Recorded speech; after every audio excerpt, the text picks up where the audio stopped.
ఒకప్పుడు young heroes ప్రేమ కథలు మాత్రమే చేసేవారు. కానీ ఇప్పుడు ట్రెండ్ కంప్లీట్గా మారిపోయింది. ఫార్ములా సినిమాలకి కాలం చెల్లిపోయింది. అందుకే కుర్ర హీరోలు కూడా ప్రయోగాలు చేస్తున్నారు. రెగ్యులర్ కథలకు గుడ్ బై చెప్పేసి ఆడియన్స్ని థ్రిల్ చేయడానికి తెగ కష్టపడుతున్నారు. మరి ఈ లిస్ట్లో ఉన్న హీరోస్ ఎవరు, వాళ్ళు చేస్తున్న మూవీస్ ఏంటి చూసేయండి. యంగ్ జనరేషన్ హీరోలు సక్సెస్ కోసం కొత్త ట్రెండ్ ఫాలో అవుతున్నారు. Love stories, mass action movies తో బోర్ ఫీల్ అయిన స్టార్స్ ఇప్పుడు ఆడియన్స్ ను థ్రిల్ చేసేందుకు కష్టపడుతున్నారు.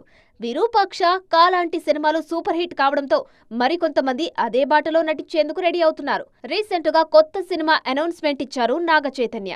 NC24 అనే వర్కింగ్ టైటిల్ తో రూపొందుతున్న ఈ సినిమాతో ఆడియన్స్ ను థ్రిల్ చేయబోతున్నారు చై. ఆల్రెడీ విరూపాక్ష సినిమాతో బ్లాక్ బాస్టర్ అందుకున్న కార్తిక్ దండు ఈ సినిమాకు దర్శకుడు. తన కెరీర్ లో ఇంతవరకు చేయని అడ్వెంచర్స్ ఈ సినిమా కోసం చేస్తున్నా అన్నారు అక్కినేని హీరో. ఉత్సాహంగా ఉల్లాసంగా చదువు సాగాలి, గొప్ప గొప్ప ఉద్యోగాలు సాధించాలి. Vignan deemed to be university. Karthikeya series లో 2 థ్రిల్లర్లు చేసిన నిఖిల్ అదే ట్రెండ్ కంటిన్యూ చేస్తున్నారు. ప్రెజెంట్ సెట్స్ మీద ఉన్న ది ఇండియా హౌస్ సినిమాను డిఫరెంట్ జానర్ లో ట్రై చేస్తున్నారు. కార్తికేయ 3తోనూ మరోసారి తన మార్క్ చూపించబోతున్నారు. బెల్లంకొండ సాయి శ్రీనివాస్ కూడా ఇదే ట్రెండ్ లోకి వచ్చారు.